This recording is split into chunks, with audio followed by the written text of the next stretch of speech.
অভিযোগ বলতে শুক্রবার দিন আমার মেয়ে এসেছিল, মানে বৃহস্পতিবার দিন ঘটনা এটা, যে আমার মেয়েকে পেল লাইনে দাঁড়ানো করার জন্য আর কি গিয়েছিল, ঠিক আছে। তা দেরি হয়েছিল নাকি, হেডসেট নিয়ে গেছে।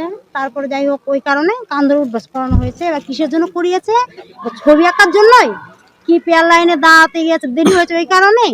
যাই হোক একটা কিছু হবে। তারপরে সেই ছবিটা দেখিয়েছে ম্যাডামকে, জগন্নাথ দেবের ছবিটা।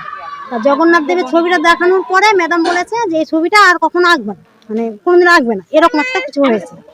তা আমার মেয়ে আমাকে রবিবার দিন এসে বলে বিকেল বেলাতে যে মা এরকম এরকম ব্যাপার, ম্যাডাম আমাকে এই ছবিটা আঁকতে বারণ করেছে। জগন্নাথ ঠাকুরের একটা মূর্তি আঁকা হয়, তাই নিয়ে নাকি এই স্কুলে কথা হচ্ছিল যে কেন মূর্তিটা আঁকা হলো আর এটা আঁকবে না।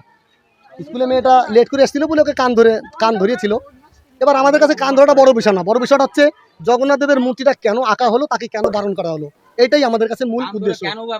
হ্যাঁ হ্যাঁ, উদ্বোস 2-4 বার করেছে, তো 50 বার। যাই হোক এই হচ্ছে বিষয়। তো যাই হোক স্কুল ইন্সপেক্টর এসেছিলেন, তিনি এসে আলোচনা করলেন। আমরা গ্রামবাসী সবাই মিলে আমাদের যে ম্যাডাম, ওনার নাম পারভিন বোধহয়, ওনার আমরা ট্রান্সফার এই আবেদনটা গ্রাম ম্যাডাম এসেছিলেন, ওনাকে আমরা সব কিছু ঘটনা খুলে বলি।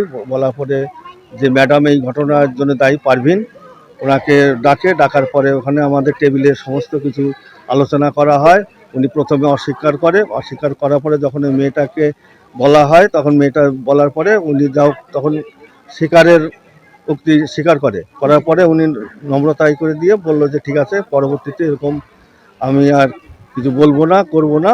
দর্শক, বাংলার মেয়ের রাজত্বকালে আর কি দেখার বাকি আছে, এই প্রশ্নটা বারবার তুলি। কারণ আপনারা দেখেছেন যে বাংলাদেশের ঘটনাগুলো এই পশ্চিমবঙ্গে ঘটছে একের পর এক। মালদা থেকে মুর্শিদাবাদ, উত্তরবঙ্গ থেকে পশ্চিমবঙ্গ, বিভিন্ন জায়গায় হিন্দুদের উপরে তো নির্যাতন হচ্ছে, চাকরি চুরি হচ্ছে, দুর্নীতি হচ্ছে, আরজি করের মতন ঘটনা ঘটছে। এবং বিশেষ করে যারা এই রাজ্যের হিন্দু সম্প্রদায়ের মানুষ, তাদের উপরে কিভাবে নির্যাতন হচ্ছে এটা বাংলার মানুষের কাছে পরিষ্কার। কিন্তু এই যে ঘটনাটা আপনারা দেখলেন, একটা প্রাথমিক বিদ্যালয়ের এক ছাত্রী, সে জগন্নাথ দেবের ছবি আঁকছিলেন এবং একে ম্যাডামকে দেখিয়েছেন এবং ম্যাডাম তাকে শাস্তি দিয়েছে।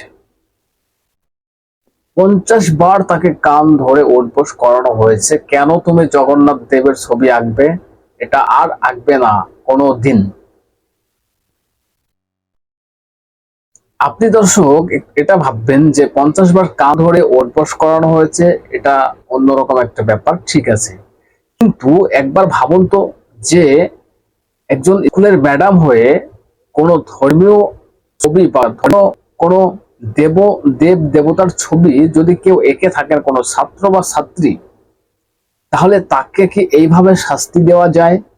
তাকে কি এটা বলতে পারেন যে এটা আর কোনোদিন আঁকবে না?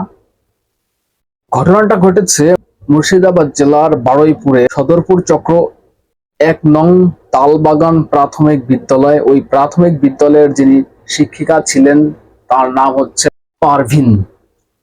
একজন স্কুলের শিক্ষিকা, তিনি এইভাবে একটা ছাত্রীকে বা কোনো ছাত্রকে ধর্মীয় কোনো ছবি আঁকার কারণে তাকে শাস্তি দিতে পারে না। কারণ এটা একমাত্র এই পশ্চিমবঙ্গেই এখন সম্ভব। কারণ এই ঘটনাগুলো আপনারা দেখেছেন কোথায়? বাংলাদেশে দেখেছেন। যে এরকম ঘটনা যদি বাংলাদেশে হতো তাহলে মেনে নেওয়া যেত। আজকে এই পশ্চিমবঙ্গে দাঁড়িয়ে এইরকম ঘটনা দেখতে হচ্ছে।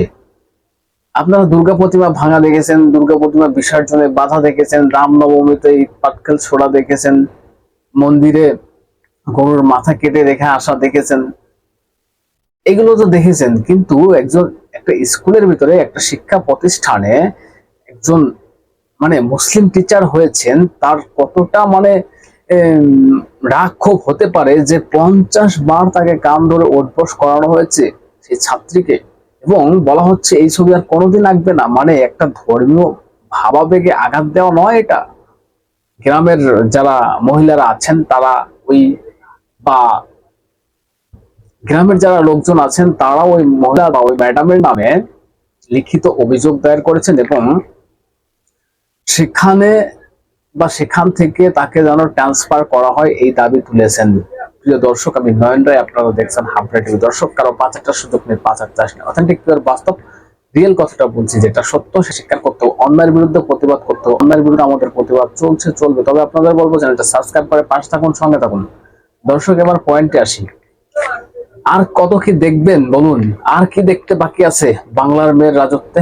হিন্দুদের উপরে তো একের পর এক অত্যাচার হয়ে যাচ্ছে, বাড়িঘর ভাঙচুর হচ্ছে, লুটপাট করা হচ্ছে, অগ্নিসংযোগ করা হচ্ছে, এবং মন্দিরে তো হামলা হয়েছে, কত জায়গায় হয়েছে, সেটা আপনারা বারবার দেখেছেন। কিন্তু এই যে ঘটনাটা আপনারা দেখেছেন, এটা কি কাম্য ছিল?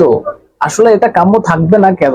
এর আগে আপনারা অনেকবার দেখেছেন সরস্বতী পুজো স্কুলে করা যাবে না, সেখানে মুসলিম টিচার, হেডমাস্টার মানে গেট লক করে দিয়ে চলে গিয়েছে যে স্কুলে সরস্বতী পুজো করা যাবে না। যেটা হয়ে এসছে, যেটা একটা হিন্দু আবেগ, হিন্দু ছাত্র ছাত্রী যারা আছে তারা সরস্বতী পুজো করে থাকে, আপনারা সবাই জানেন। কিন্তু সেখানে হেডমাস্টার স্কুলের মানে গেট লক করে দিয়ে চলে গিয়েছে।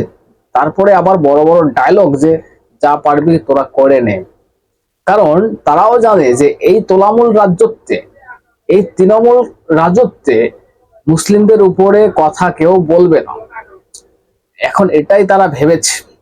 এবং এই রাজ্যের একজন মন্ত্রী, তিনি তো চায় যে এই রাজ্যে 50% মানুষ ঊর্ধ্বত কথা থাকেন, মিনি পাকিস্তান বলা মন্ত্রী।